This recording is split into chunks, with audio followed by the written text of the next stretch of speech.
In today's episode, I am diving into what your soul contract actually is. I am going to demystify what is karma, what is dharma, how you get to unlock your uniqueness, what you are actually full of. I'm going to help you understand why you might want to shine a light on your shadows, what it really means to leverage your light and generate more of your genius. I am so fed up with disempowering information on human design, on karma, on gene keys, on astrology. It is not a box that is, or another whip to beat yourself with. These are tools to liberate, and if you're not using them to become empowered, embodied, and fully expressed, what is the point?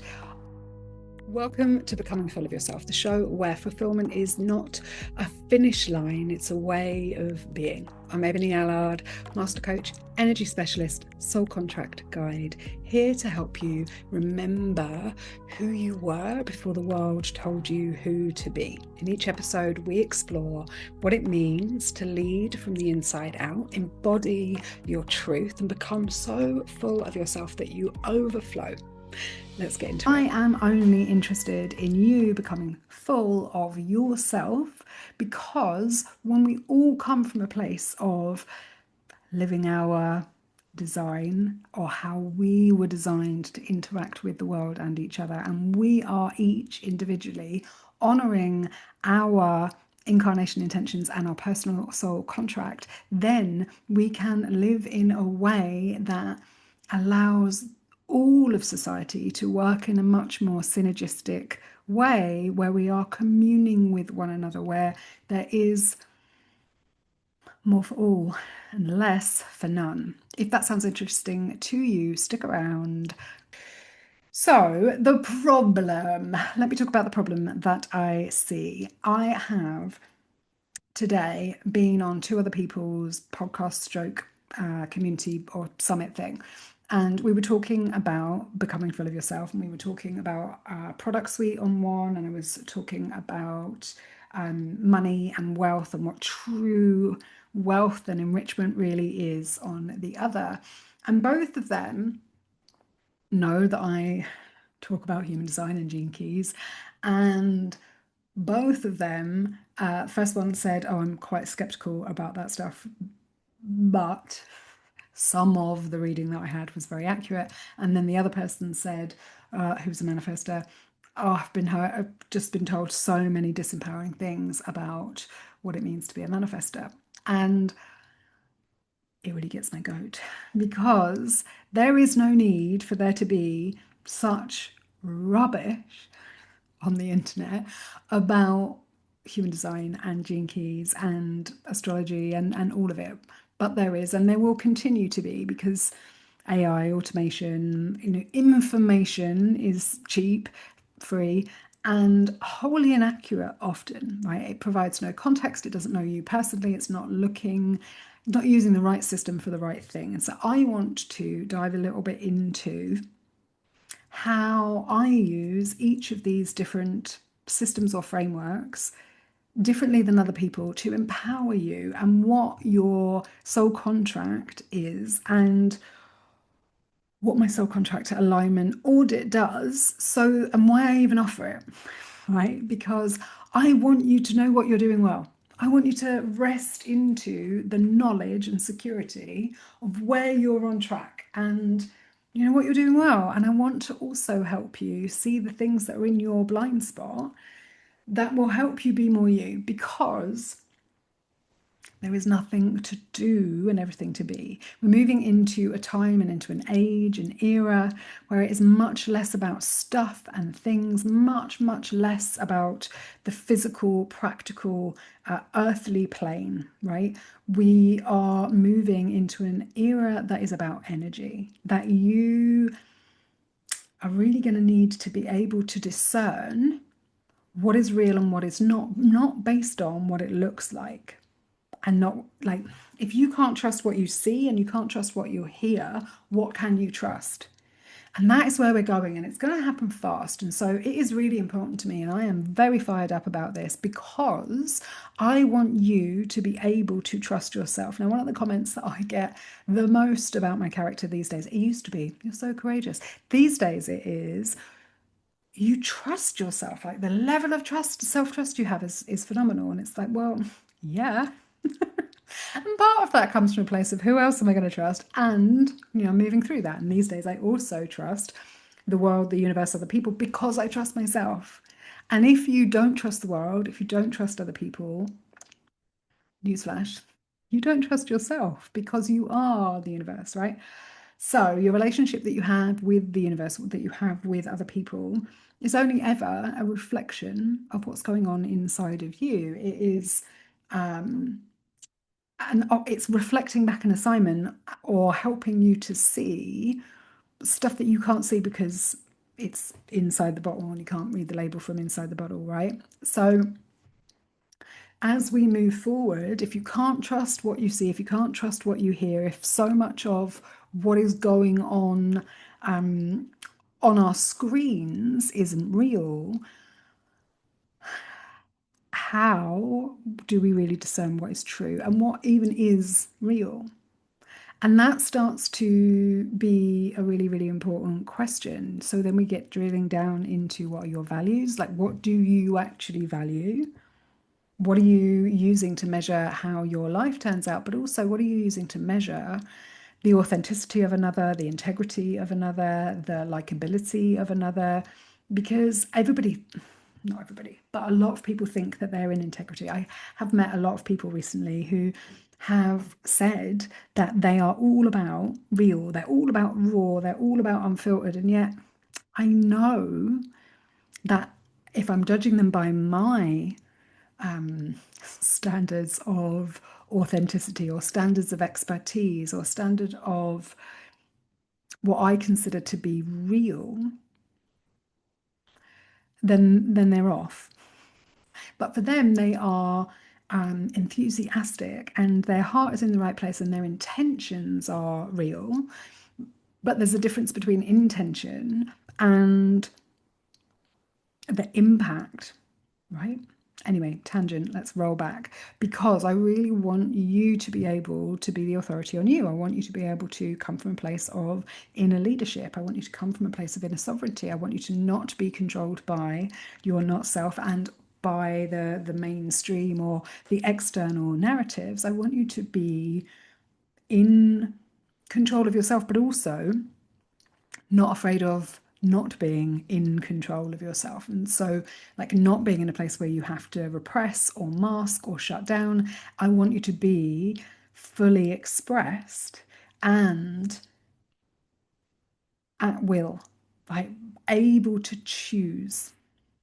So that is why I it's what this show is about, it's what my work is about, it's what all of it is about, is really helping you to understand yourself on a much deeper level. How do you operate? How do you decide? What do you need? What do you want? What's going to fulfill you? What is going to make you feel satisfied, happy, proud, successful, delighted, at peace, and everything in between? Because it's not just those.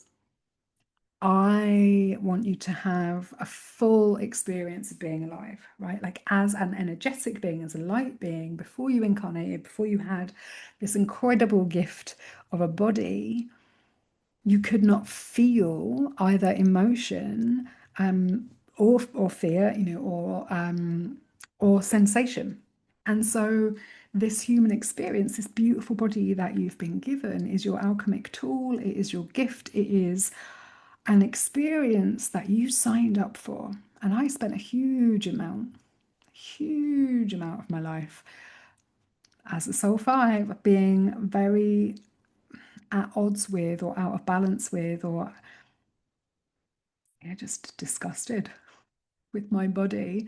And at 45 in 2 weeks, I am delighted and at peace with and yeah, feeling really good about the skin that I'm in. And that's because my relationship to it has changed. My orientation has changed. My body hasn't changed. I mean, it has. It's got older, hasn't got skinnier necessarily, hasn't got stronger necessarily. It has not changed. What's changed is my attitude and my orientation towards it. And that has then changed it a little. Anyhow, it being me. It's, yeah, I was doing some journaling recently with a friend of mine, and I ended up writing like, "Oh, I'm so in love with myself. I think I have a crush on me." And there would have been a time when there's no way on earth I would have shared that. And there also, like, at that time, I wouldn't have had a show about being full of yourself, because that woman's so full of herself. And it's not like I think I'm better than anyone else, right? Like, I get to be full of me. I get to be fully expressed. I get to be empowered and embodied and enjoy my life, and that not take anything away from anybody else. In fact, my desire is for it to be a permission slip for you to be full of yourself, because you are fascinating and gorgeous and full of potential and possibility. And yeah, I want you to know that no matter where you are on your journey, it's not too late. You get to have fun now. But in order to do that, you need to take responsibility for your life and stop outsourcing it, and stop acting from the victim or from the child or from the prostitute or from your saboteur, but really step into your inner sovereign, your inner warrior, your inner lover, and your inner magician. So let's get into it. The way I use human design is this. Human design is the science of the aura. It is the science of our seventh energy body. It is the science of differentiation. It talks to your electromagnetic field, which means, and when I say there's nothing to do and everything to be, when you're being yourself, when your electromagnetic field is doing the thing that it does, which is be, it attracts and repels everything that is meant for you to you. And so, yeah, there is nothing to do except be yourself. When you're being yourself, when you are empowered, by which I mean your power, your sovereignty, your will, your choices, your authority comes from you, and by that I mean comes from your defined centers and your internal authority, whether that is sacral, whether that's emotional, whether it's splenic, whether it is, etc., etc., right? And yeah, when you are operating from that and using your strategy, so responding or initiating from like listening to the urge, or creating environments and situations in which you are so fascinated and lit up by the thing that you adore that you get invited to share about it, or to, yeah, engage with people on it, etc. Right? When you're in that place, you're living in alignment with the mechanics of your design, how your body that is made up of electromagnetic particles or neutrinos was designed to interact with the world. And within that, there are some other things that help us out, like your profile. Now, your profile comes from the lines, the keynotes of your incarnation cross, which is your sun and earth, conscious and unconscious. And your type comes from which centers you have defined. And the centers that you have defined were defined by which gates were lit up at the moment of your birth. So, for example, if your sacral is defined, you're a generator type. If your throat is lit up and has a channel to a motor, so you have a motorized throat, you might be a manifester. But if you have a motorized throat and a lit up sacral, then you might be a manifesting generator. So that is how type gets determined, right? I have a reflector mind and a manifestor body, and that makes me a manifesting generator because there is a channel that runs between my sacral and my heart or my will center, which is half conscious and half unconscious. And so the sacral is defined. And so yeah, anyway, we don't need to go into the mechanics, but that is, so this is how I use human design, is to look at the actual mechanics of how you are designed to operate and interact with others and with the world. And look at your incarnation cross as a, what are the corner points? I think of the incarnation cross like a puzzle, like a jigsaw puzzle. And when you get the corner pieces, the rest is much, much easier to fill in. But you really need those corner pieces to know where you stand, like what this picture is about, where the edges of it are, what is you and what isn't you. And so those are all the pieces from human design that I really look at. Then I look at your astrology. I want to know the houses that your planets land in, your rising sign, your north node and south node. I want to know where the planets sit. Are they all above the line? Are they all below? Do what's going on near your MC or your IC? Where is your, your rising and your descendant? What patterns can I see? Which particular arenas is your life playing out in?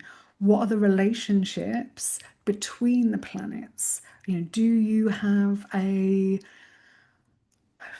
some T-squares going on that make you a very interesting person? Is there a lot of trine that means that there may be some stagnancy going on? And also ease with particular things, talents that come naturally and easily to you. So that's what I look at when I'm looking at astrology. I'm looking at the arc of your life and the arenas of your life, the transits through your life. What is this journey, this hero's journey, going to include for you? Where's your Chiron? What is the medicine? And how does that relate to your Pluto and to your Uranus, right? Like, so what is the ancestry and what is the legacy? I love to look at those things within your astrology. Then I love to dive into your gene keys and start to look at the kismet codes, the very specifics of your design. And that is why I created the Kismet Code deck and book. And this details the 64 codes and has got like the highlights of the gene keys. And this fits much better in your handbag than Richard Rudd's book, which I love. And my computer is sitting on right now. So the gene keys themselves, right, like these kismet codes, they hold multiple pieces of information that I'm interested in. So one of them is that each one is an archetype, and I want to know the story of that. Like, what is the particular energy? So not just the astrological archetype or axis that we're working with, but also the specifics of that particular day, right? There are multiple characters, 5 or 6 characters within each sign. Let's have a look at them. And where do they sit? What are you here to shine a light on? Where do you receive light? What grounds you? What is going to be the nourishment that you need in order to really blossom and bloom in this life? How do we know where your health and radiance is on or off track? How do we know how your purpose is meant to be delivered? What's your attraction? What is your core wound that's going to show up everywhere, but that once you transcend becomes your vocation, which is your real reason for being here? What is the frequency of the life you wanted for yourself, that you signed up for? All of this information is in your gene keys. It's in the different spheres, but also the different planet or gate positions. And so I flick between different charts when I'm working with you to see it in different ways. But even beyond and underneath that, I'm looking at the frequency of the numbers, and I'm looking at the numbers as frequencies, but also as the energy bodies or the chakras that they link to, because all of that information is a frequency, all of it is the same. So if we're looking at 1, we are looking at individual or pioneering or the seed or the beginning of something. the essence of something, the root of it, right? Which means we're looking at the root chakra, which, right?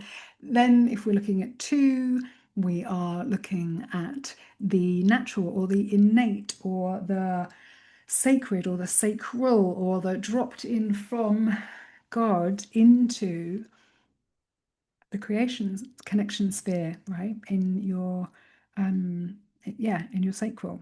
And the hermit, the place where, if you are someone who has a womb and bleeds each month, you need to be alone in solitude and in connection with God. And that is part of the 2.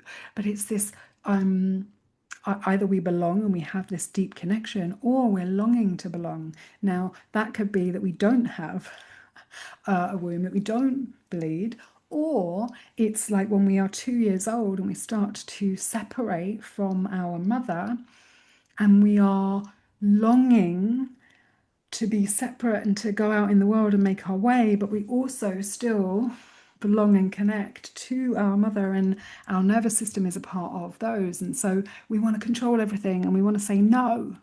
We want to be separate. We want to have our own individuation, but we also want to be connected to the other still, right? It's the toddler who has a tantrum because they want the impossible. And that is the 2 line. It is both absolute natural and kind of angry about a lot of things. It's got stuff to purge and to let go of. Then we go into 3, which is creation energy. It's made up, it's power. It is, when we're 3 years old, we start to be able to lie, or use our imagination, make things up, bring things into creation and existence.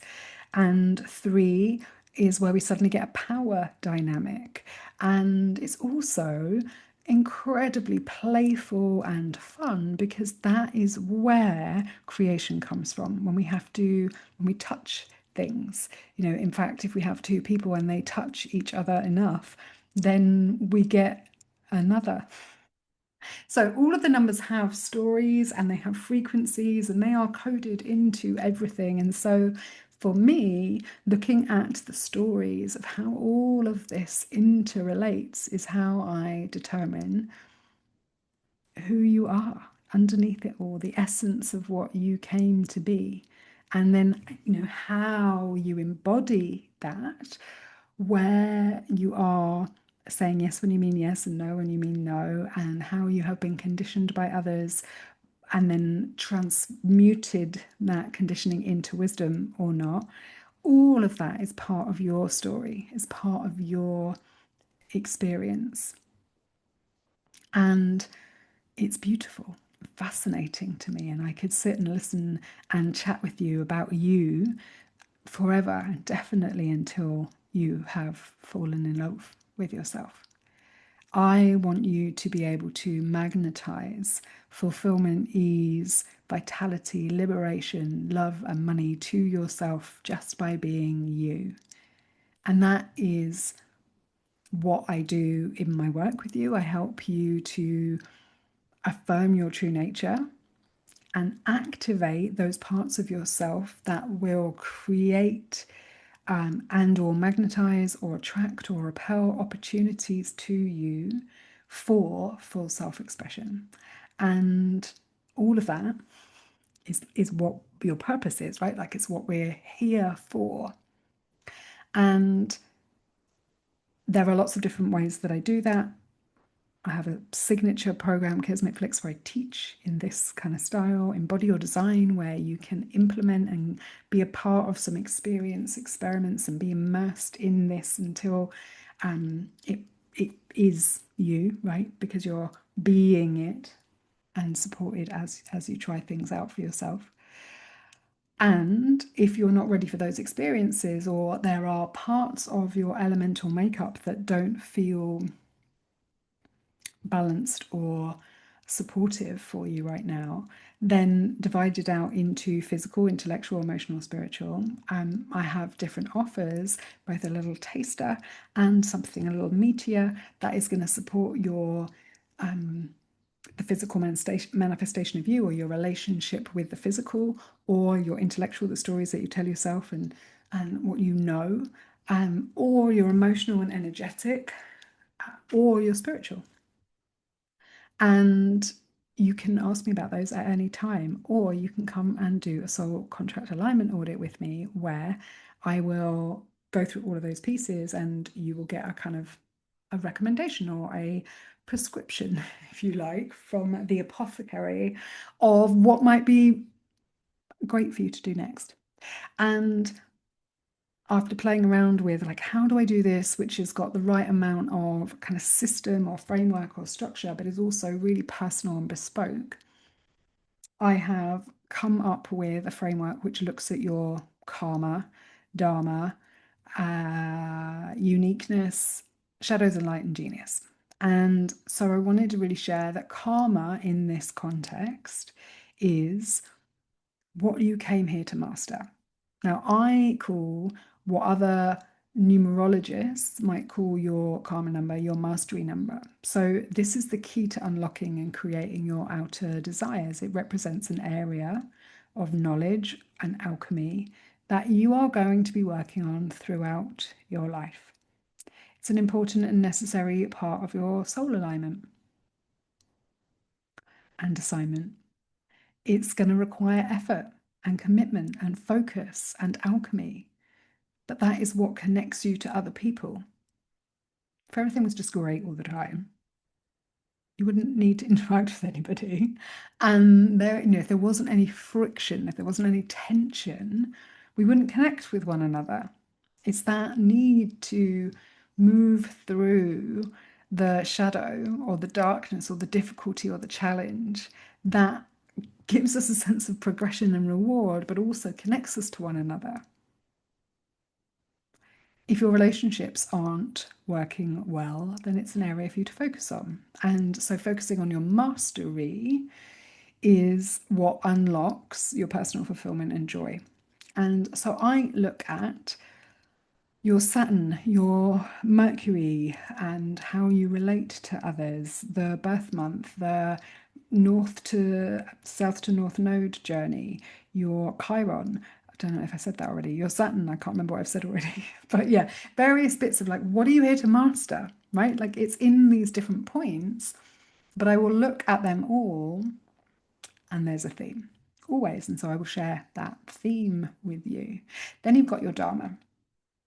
Now, the Dharma is your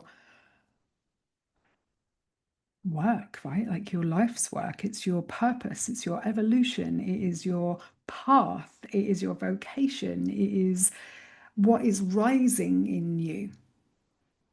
It's what you signed up for. It's what you most want. It's, when you are completely in flow, you embody your Dharma.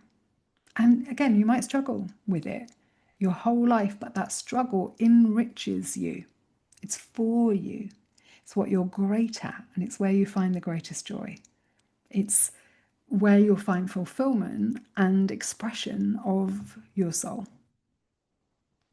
Your Dharma and your Kismet will unfold more effortlessly when you are mastering your karma and expressing your uniqueness. Okay, so what is your genius? Well, your genius is really your natural capacity for original thought, problem solving, and creative expression. It's what sets you apart. It's what connects you to others. It's the culture that you create. It's what leads to the development, expansion, and fullest potential of everyone in your orbit. Would you like to know your genius? Because you have genius. Every single one of you has genius. And uniqueness. Now, your uniqueness, this is your inner glow and energetic radiance. It's what makes you especially magnetic. It is what is particularly innovative about your approach to life when you're inspired by life's playful curiosity. And then all of us have shadows. And, shadows are not something to be destroyed. Shadow work is the act of unearthing parts of our psyche or our unconscious that we have denied or disowned or rejected, or it's a denser frequency of a part of us. There is nothing bad or wrong about these, but they are unexpressed, they are immature, or they are unseen, or they are repressed.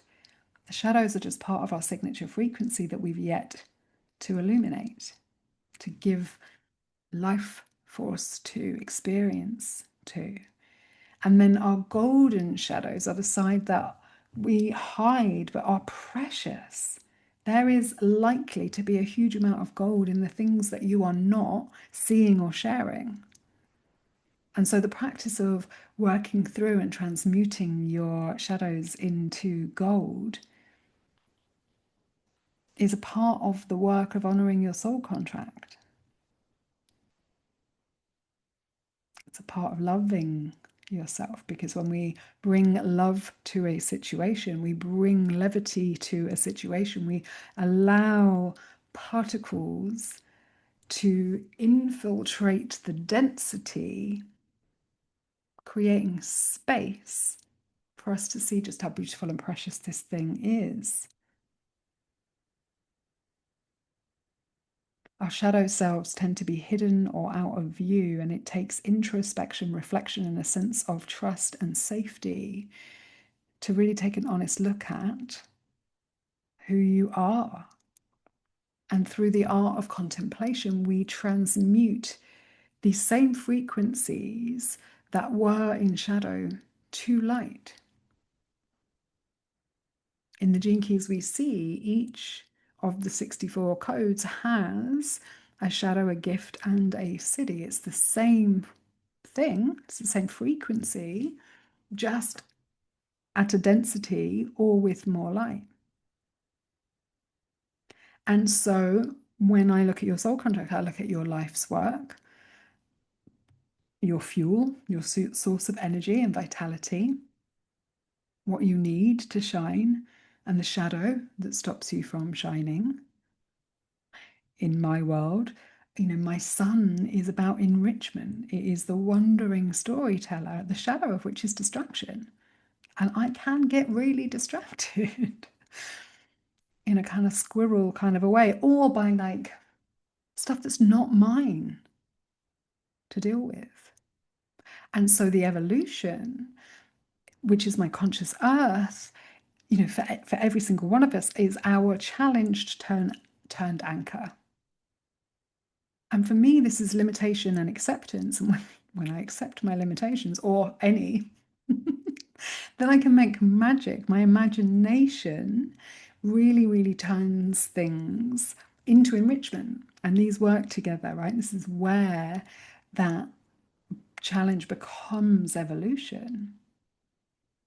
And so turning what once seemed like a limitation into enrichment, into great stories, is part of allowing myself to live an evolved life where I am able to really do my life's work and impact and affect people by helping them know what to trust and what to tune out. No, that's a distraction. Then we have, and you have your radiance, right? This is your inner glow, your energetic protection. It talks to your health. When you're in the gift of this, your leadership is magnetic and without burnout.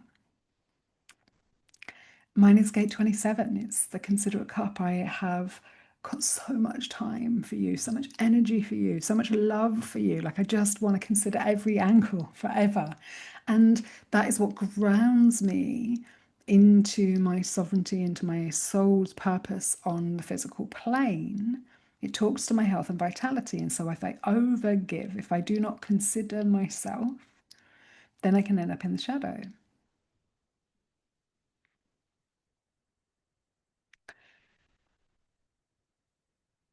And then we have our purpose, your foundation. And this isn't about what you do or what you're here to do. Your purpose is to create an energy, your signature frequency, and give it away, to fully express it, right? Like to live your life as yourself. That is your purpose. But your purpose in this context, this is about who you are while you live. And that is the part of you that the world really needs. And for me, it's gate 28. It's the game player. It's the risk taker. It's a purposeful player. It is the part of me that is seeing your and my totality and knows that this too will pass. And there are days where I'm like, meh, what's the point in any of it? Where I'm completely stoic and it's like we live and then we die. And all of that is true. And my purpose talks to what I'm here to do with my life, right? And it's to help you see your totality and help you be like, well, you know, whatever you're experiencing, play the game, it will pass. There's more. It's another chapter. And the gift of your purpose presents itself when we look within and when you truly accept and forgive your past and understand that it brought you here. Activating the gift frequency is how you create sustainable, deep, 360-degree fulfillment.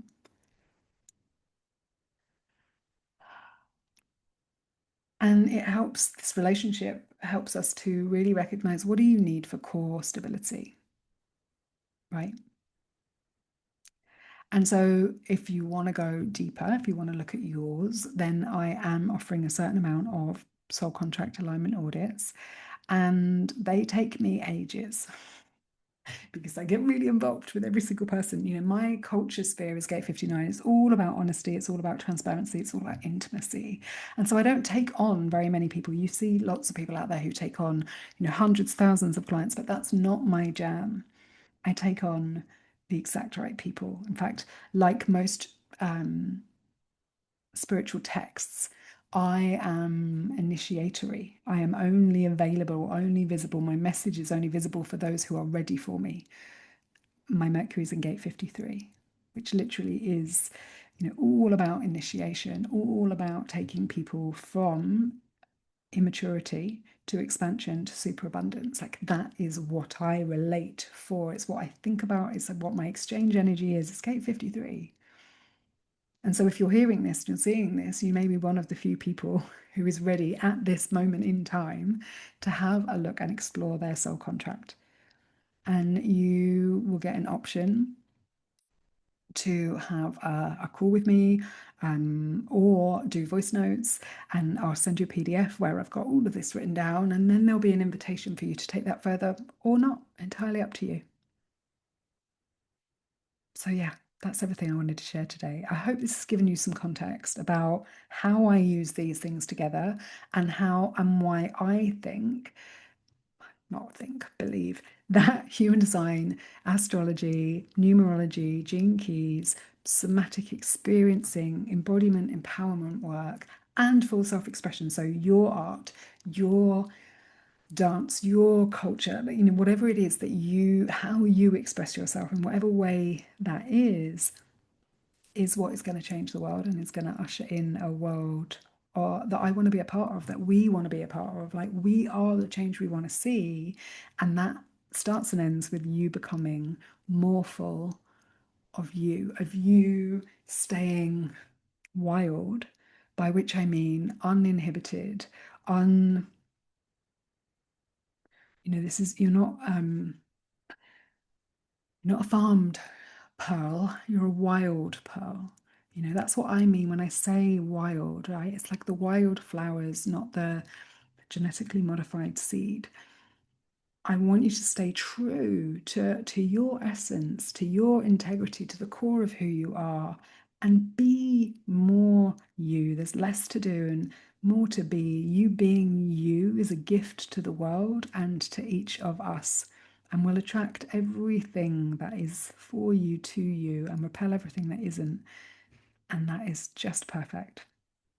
Thank you for tuning in to Becoming Full of Yourself. If you found resonance here, subscribe, share it with someone who's ready to reclaim their fullness, and leave a review to help others find this work.